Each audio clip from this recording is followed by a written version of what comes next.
Before we start, first, can everyone in the back hear me? You can't hear me at all. Then you're going to have to move up, because this is the only mic, this is the only speaker I have. So if you can't hear me, try to move forward. I'll try to speak up, but if you can't hear me, please move forward. I mean, because I don't want to have to make it so loud that the people in the front, damage their hearing. And let me know too, there's a gentleman here filming.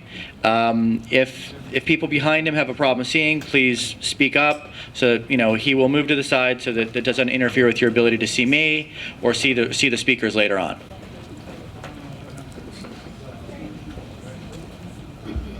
That was just pretty stuff. So I don't want that on the record. We don't need that on the record.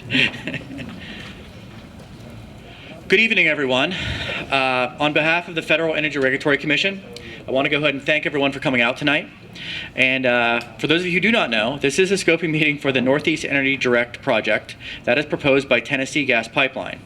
The docket for the project is PF 14-22. My name is Eric Tomasi, and I'm the Environmental Project Manager for FERC, and specifically for this project. I work in the Office of Energy Projects. I am also the technical lead in the Office of Energy Projects for air quality, noise, and pipeline safety.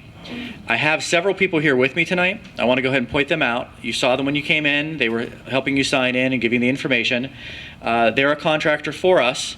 The contractor is Cardno, and the people working with me tonight are Jennifer Harris, which is up in the front here working. She'll be helping me with the slides. In the back when you came in was Lorraine Woodman, Jonathan Hess, Doug Mooneyhan, and Jennifer Ward. And I want to thank them. They've been great help this week.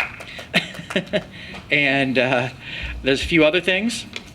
Cardno is our contractor, and they will be helping us and assisting us in preparing the environmental impact statements.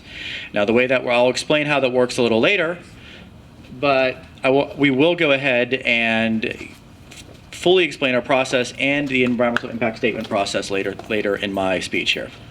A few points. The bathroom, for those of you who do not know, it's out in the hallway, down to the left here, behind me.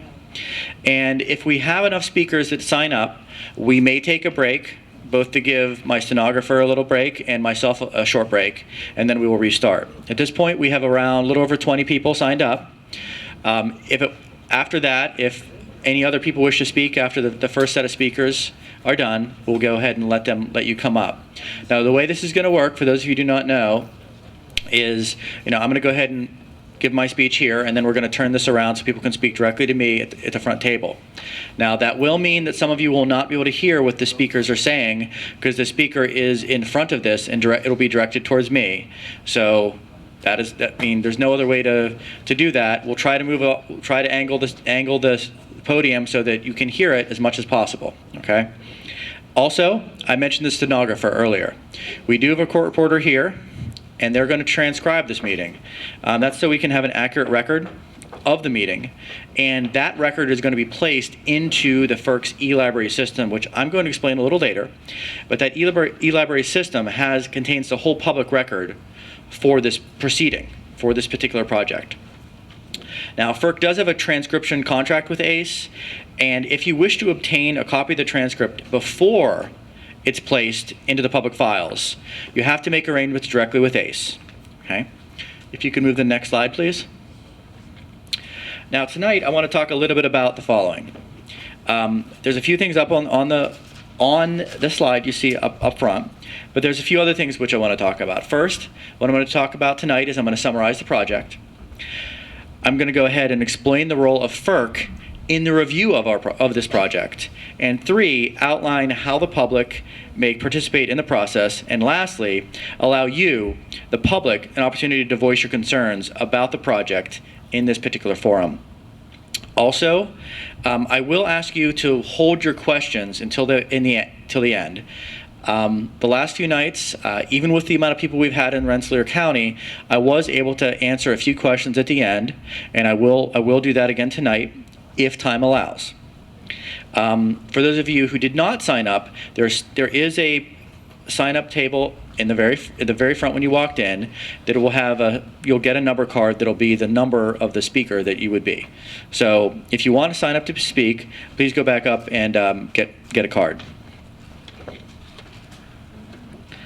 Now, also, as you can see up here, there's other issues and other reasons why we're here tonight. I mentioned the comments. That's the reason we're out here tonight. I've heard a lot of the concerns of this community through going through the record and seeing the comments you've already placed into our record in our e-library system on this docket. But the main reason for comments is we need to gather the concerns and issues for the analysis in the environmental impact statement. We want you to identify the issues that are of concern to you. Because I say this over and over every time I go to these meetings, is that I will never know this area as well as you do. I live in Washington, D.C. I don't live around here. You will know this area. You know this area better than I ever will, and that's why we come out here to get information from you about where the project is proposed to go and what your concerns about that are.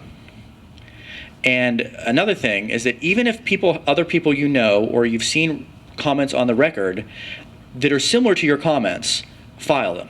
Please just file them on record, because you might have a different take or a slightly different analysis or concern that your fellow neighbors may have, and we want to know about that.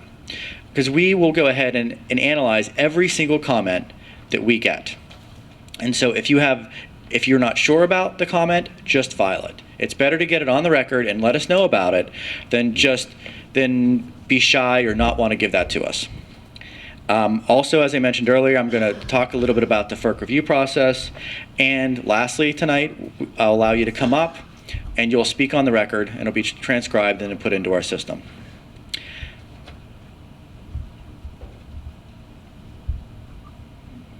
Now, another thing I want to talk about is, next slide, please. Other public input opportunities.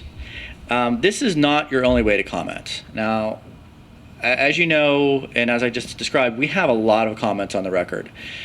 As of Monday, and I haven't been so busy, I haven't really looked and see how many additional comments we've got in the last couple of days, but as of Monday, or Tuesday I should say, before the meeting, we had over 3,000 comments on the record for this project.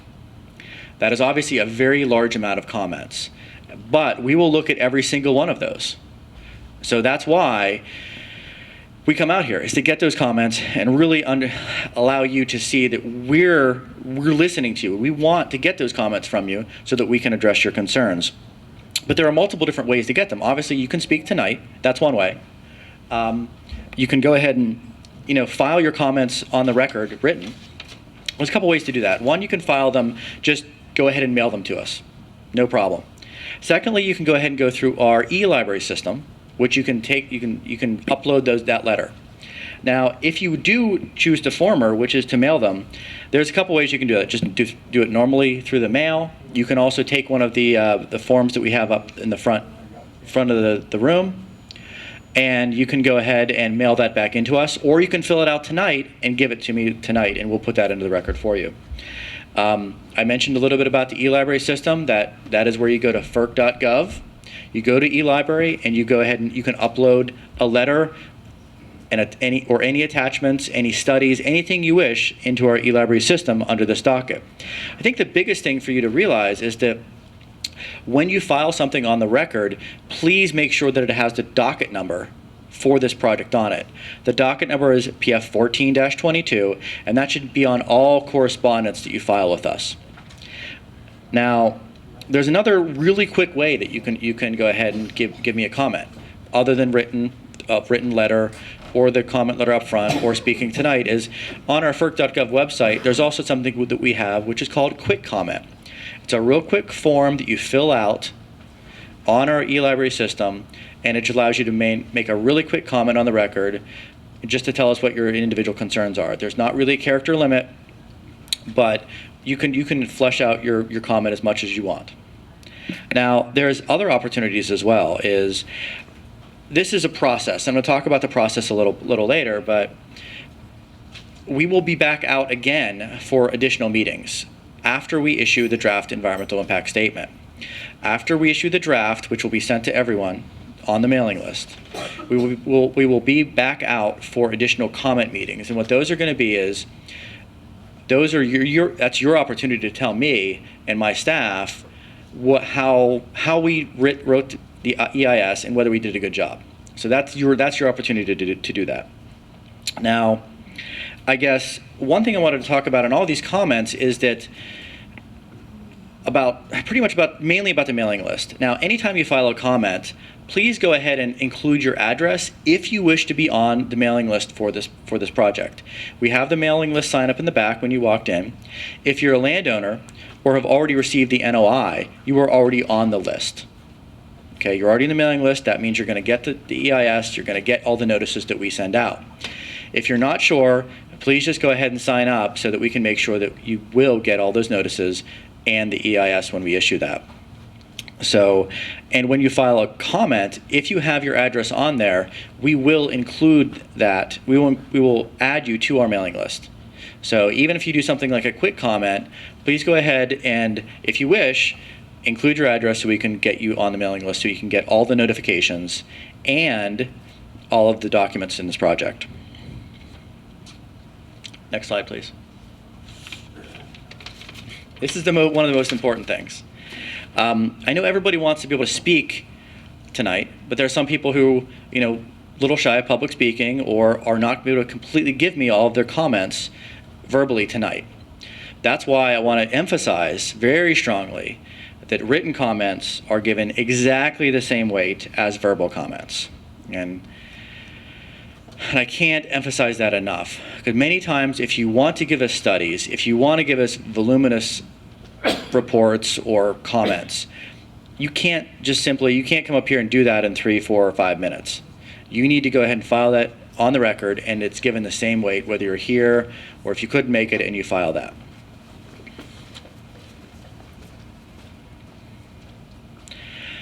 Now, next slide, please. I want to talk a little bit about the meeting decorum. Now, one thing I would ask is for people to turn off their ringers on their mobile phones. And then the way this is going to work is, we'll call the numbers up. And please come up to the microphone when your number is called. Again, we don't have additional speakers or microphones other than this one right here. So, people in the back might not be able to hear it when people come up and give their comments. I would recommend that you summarize your points, and if you have something printed out or written out, you can give me that hard copy if you weren't able to finish, or even if you were able to finish, I will still put that letter in the record for you. I ask, don't interrupt the speaker, and also because any disruption is going to go ahead and restrict everyone else's ability to go ahead and speak. There are people here that are against the pipeline. There are going to be people that are speaking that are for the pipeline. I want you to please respect your fellow citizens' ability to speak. Everyone's going to have their time to speak, and even if you don't agree with the speaker, please be quiet.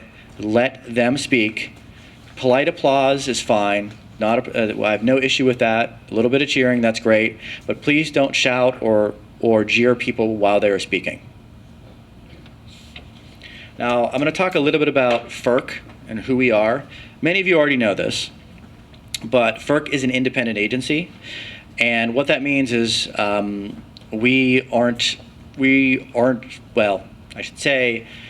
decisions are not reviewed by either the President or Congress. Our decisions are reviewed by the courts. That's what I mean by the term independent agency.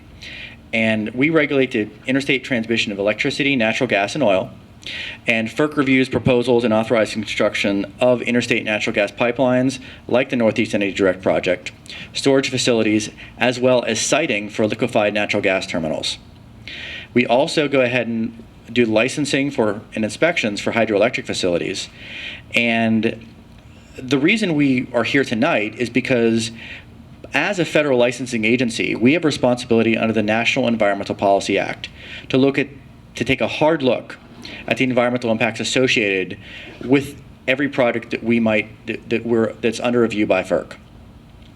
So that is effectively why we're here tonight, and the whole reason why we're here is because of our NEPA process. And also, we do regulate other things. We do regulate interstate transportation of natural gas, obviously, it's part of this project. We also regulate, electric rates, oil rates, but we don't regulate the siting of power lines. Lastly, I want to state that we do not regulate exploration, drilling, production, gathering of natural gas, or oil for that matter. Those are regulated by the states. So we do not have any control over drilling or fracking, either activities at all. We only have jurisdiction over the transmission through interstate pipelines of natural gas. Now, we do have 5 commissioners that are the head of FERC. We have a chairman, Norman Bay, and we have 4 other commissioners. They are the final decision makers at FERC. I do not make any decisions on whether this project should move forward or not. That is wholly and solely the responsibility of our 5 commissioners. They vote whether the project will be approved or whether it will not be approved. My job is to do the environmental review. My job is to look at the project as the company has proposed it, look at the environmental impacts of that project, as well as reasonable alternatives. So I'm going to go ahead and talk a little bit about how we do that a little later. But I want to make sure that you understand what my job is. Obviously, you can comment on anything that you wish, be it environmental or non-environmental, but I would like to state that my job is to write the environmental impact statement and do the environmental review. I'm going to talk a little bit next about the actual project itself. Next slide.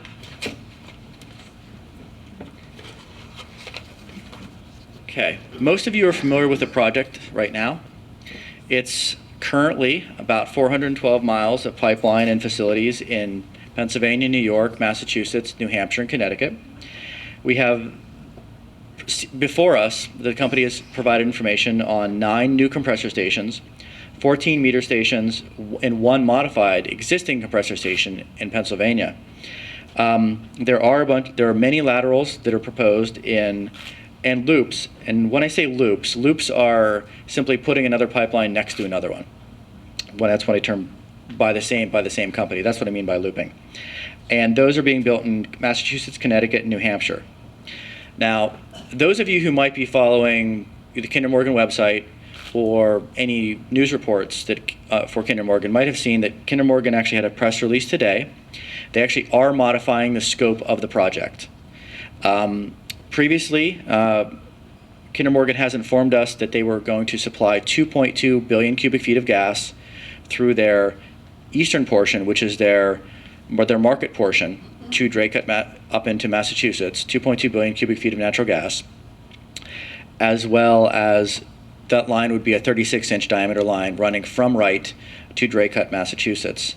They have modified their project in a press release. It's not formally been filed with the commission, but because I know people were aware of this, I wanted to go ahead and discuss this. They will be modifying the size of their pipeline from 36-inch to 30 from Wright to Draycote, Massachusetts. So that's east of here. There's not going to be any changes that I'm aware of, to the west of the Wright compressor station, west of Wright. In addition, that means that their volume of gas that they're going to be transporting on the market path is going to decrease from 2.2 to 1.3 billion cubic feet per day. Now, right now, my understanding for the 2 compressor stations that are proposed for Schoharie County, there is no changes that I'm aware of at this point. However, I want to point out that that Tennessee Gas has informed me that they will be filing updated resource reports within the next couple weeks, and that will include information on these modifications. So these modifications will be reflected in the next set, which we should get in the next couple of weeks.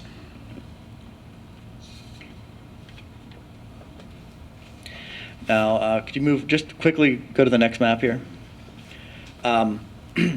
This is obviously the portion in Pennsylvania and in New York. I'm sorry if anyone can't see this. This isn't the biggest map in the world, and it's not the biggest board to see. It's very difficult. But as you see, this is what's called most of the supply portion in Pennsylvania and in New York. And you can see that there is obviously the pipeline and 2 compressor stations proposed for Schoharie County. The next map, please. I'm sorry, are those in addition to the one that's proposed under the Constitution, CP 13? I want to ask, please go ahead and please hold all questions till the end. Okay? It's Please. not clear. Are those 2 in addition? This is the Northeast Energy Direct project. Any other project would be in addition to this. So any other projects that people might be aware of that are being proposed in the area would be in addition to the facilities that you see on this map here. Okay? Now, this is the eastern portion that is proposed to go through Massachusetts and in New Hampshire. You will see the one loop in Connecticut down there, and many laterals in Massachusetts, and a couple laterals in New Hampshire there. So that is the eastern portions. Now, just so you know, this is the maps that were in the notice of intent. So you should be able to, so those of you who got the notice should have these maps. Now, the company will be filing, as I said, within the next couple of weeks, updated research reports, and that will include new mapping. So I want to tell you a little bit about the current status. Obviously, I told you about the fact that the company has modified this, at least has some identified in a press release, they will be modifying some facilities. When they file their research reports here in the next couple of weeks, we will see the full extent of those. Where we are generally now, obviously the reason we're here is because we issued what's called a notice of intent to prepare an environmental impact statement. And that actually opens up the comment period, the formal comment period. For this project, the comment period does end on August 31st. However, I want to stress that we take comments throughout the entire process. We don't just look at your comments in the formal comment period. The 3,000 comments or 2,500 comments that were filed before the NOI went out, we are going to address those comments. The comments that are going to be filed after the August 31st date, we are going to address those comments. The period of the formal comment period denotes a time when the company will have to respond to comments that are filed. So the company will have to respond to those comments that are filed within the formal comment period. They're required under our pre-filing rules to file within 14 days. But I also want to stress too that even though we look at comments throughout the entire process, it does take time to analyze your comments. And especially if you're giving me, for instance, alternatives or things that might require a great deal of analysis, the sooner we get those, the better we're able to address your concerns. We really want your concerns and your comments as soon as possible so we can address them in a really robust fashion. Now, I mentioned a little bit ago that the company will be updating their research reports. The original ones were filed, the full set of original ones were filed on March 13th. The next ones will be filed the next couple weeks. And you might have seen also that we issued what's called a environmental comment letter to the company. I believe, I can't remember the exact date that we sent those to the company, but it was a very lengthy and very detailed letter that also requested additional information on the project. Because we're in pre-filing, there was a lot of information that was not available at that point. So we asked the company, you need to go ahead and fill in these blanks. We also went ahead and referenced a lot of comment letters from towns and from other agencies that gave us letters, and we told the company they need to respond to these concerns. So in their next set of research reports, we want to see all of these data gaps filled. But then even after they file here in the next couple weeks, we are going to have additional questions. And so that's one of the reasons why I want your comments sooner rather than later, because if we get them over the next few weeks within the comment period, we are going to be able to analyze them and ask the company to respond. We will definitively tell them we need to understand what these concerns are, respond to these very specific concerns. And so we can include your concerns in the next set of environmental comments that we provide to the company. Leads me to my next point. Identify public concerns. Now, as I told you before, we have a lot of comments on this project. This project might actually break the record for comments on any project that certainly I've ever worked on or that we've worked on in the last 10 or 15 years. 3,000 comments, 2,500 comments before we get to the NOI is pretty unprecedented. but we went through all the comments that we got, and we reviewed them from the most commented to the basically the least commented. Some of the top comments, the number one comment we actually got was a preference by the public or commenters to go ahead and develop alternative energy. The second one was concerns from the public regarding export. There was a lot of questions and a lot of concerns by people who questioned, well, are these facilities going to change the nature or character of the rural area where I live in? So that's something, all these comments we're going to respond to.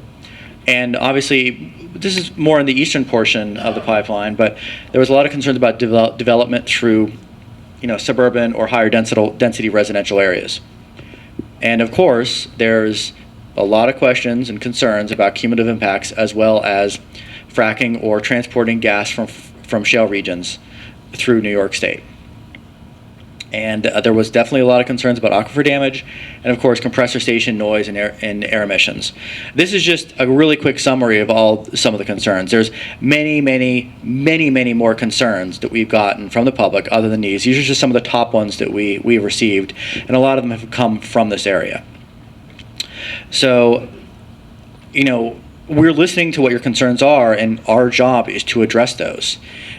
So keep your comments coming, and just let you know that we understand what your comments are, and we want to go ahead and get more of those.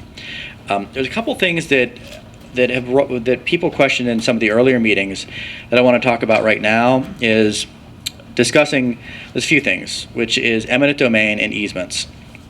Anytime people hear the term eminent domain, emotions run high and people get concerned. To let you know that if the commissioners decide to approve this project, then what would happen is, if you have not negotiated an easement with the pipeline at that point, then that certificate would convey the ability for them to take you to court under the eminent domain proceedings to obtain an easement. So that's the way this works. So also, when it comes to easements, I encourage you, and I can't tell you what to do, obviously I'm not an attorney, but I encourage you to read your easement contracts very closely. If you have an attorney, that's great, but make sure that, because the easement is one of the things that protects you as the landowner, to ensure that you can negotiate with the company to make sure that the things that you want to happen on your property, because it's still your property regardless of whether you get an easement, whether the things on your what can and cannot happen on your property. So just be careful and make sure that you read your easement and work on it and understand everything about it. Okay. Next, I'm going to talk a little bit about the FERC process, which is in the next slide. A lot of it might be a little redundant, so I'm going to go over it really quickly. Again, we are in what's called the pre-filing process, pre-filing state, and we expect that the company right now is sort of, as you can see by the fact that they changed the project, is still in the process of developing their project. And we expect that an application from the company in October of this year. Even after the application, you will still see questions from us to the company, because we want to fill, even after the application, there will still be data gaps, and we will still ask additional questions of the company. Now, there is something that happens when they file their application, which is we issue what's called a notice, basically a notice of application, and then that opens up a window for people who want to be an intervener to actually apply for intervener status. Now, what is an intervener versus just a person who comments? Well, an intervener, the main thing that allows you to do as an intervener is it allows you to actually challenge the commission's decision. So, for instance, if the commission were to approve the project, if you had intervener status, you could file what's called a rehearing request with the FERC, and that would give reasons why the FERC's commissioner's decision should be reevaluated. So that preserves your right as an intervener. There is some responsibilities for you as an intervener. When you file something on the docket, you have to serve all of the other intervener parties. That includes the company or any other interveners in the process. So you'd have to give them either paper or electronic copies on them. And lastly, when the application comes in, having intervener status restricts my ability to talk to you freely. If you talk to me, I have to put every conversation on the record as an intervener party. So those are the main issues when it comes to being an intervener status. It does protect your specific rights. So some people may wish to go ahead and apply for that. Now, I'm going to talk a little bit about what we do in working on the EIS and how we do our environmental review. As I said, once we're working on those data gaps, we will send out, like I said, data requests to the company to fill those data gaps, and we will start preparation of the draft environmental impact statement. Once we feel that we have received all of the information that we need to start the draft environmental impact statement, we will go ahead and issue what's called a notice of schedule. And that will outline the schedule for our completion of the final environmental impact statement. It'll have a date on that said. It'll say, for instance, we will finish the final environmental statement on this date. And so that's an important, and that notice will go out to every person on the mailing list, so you can see exactly when we plan to finish the environmental impact statement. If for some reason the schedule would change, we would issue another notice informing the public that the final environmental impact statement would move to another date. Now, again, after the DIS, like I said previously, we will be coming back out here to do additional meetings, get additional comments from the public telling us how you think we did on the draft. And I think one of the things that people need to understand is we get information through this entire process from a wide variety of sources. We don't just get information from you as the public. We will do our own research if needed. We do ask the company to fill in data gaps. We talk to agencies. I just had a meeting yesterday in Albany with many of the New York State agencies. They're an exceptional resource to be able to get information about the environment and facilities around the state of New York. And also, we do get information from tribal representatives. I had a meeting this afternoon with the northeastern tribes. So we really try to reach out to all these organizations to try to get as much information about the area where the project would go through, so we can put together the best environmental impact statement that actually has the most robust information in it. And that allows us to see what the impacts are going to be and recommend mitigation measures. So that's extremely important. And so I want to basically explain to you how we do that process. Now, after we issue that draft, there will be the comment period, like I said. Then we will issue what's called the final EIS, which we outlined in the scheduling notice. After the final EIS, that final EIS is a recommendation to our commissioners as well as a disclosure document to the public. Now, the commissioners, they make their decision based on multiple factors. The EIS is only one factor of many that they use to make a decision. So, as I stated earlier, my job is to write the EIS, but the commissioners, they're the ones who decide whether the project should move forward or not. Next slide, please. Again, the EIS is an analytical document. What that means is whether we get one comment on a specific issue or 1,000, it has the same weight. We will analyze it the same way. We will also do what's called we will also take a hard look, not as a legal standard, at all of the potential impacts that the project may have. And we will recommend mitigation, as I explained earlier, to ensure that any potential impacts would be mitigated. Now, this is an environmental impact statement, which means that there might be things that cannot be fully mitigated, but we will disclose those impacts to the public as well as to the commissioners, and then they can decide whether they would still prefer to issue a certificate of public necessity and convenience. Now, as I said, it's going to address all the issues that have been brought up by you, the agencies, or any other comments we got on the record, or issues that we specifically are concerned about. The staff comes up with a lot of things like alternatives or questions about specific issues that we want to make sure that are contained and documented in the EIS. Lastly, I said earlier that, if you're on the mailing list, you will get a copy of both the draft EIS, the final EIS, as well as any notices that we send out. Now, for the EIS, we are currently sending out CD copies of the EIS. And if you want a hard copy, the last page of the notice of intent had a little form to send back into me to let me know that you want a hard copy. If you didn't get that NOI and you want to let me know otherwise, please let people at the table up front know that you want a hard copy so we can put you on the hard copy list, okay? And of course, if you're not on the mailing list, please go ahead and sign up in the back.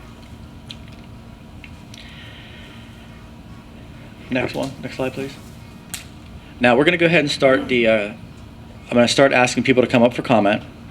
And again, please make sure your cell phones are turned off and turn them to silent. When you do come up, please go ahead and speak as clearly as you can into the microphone.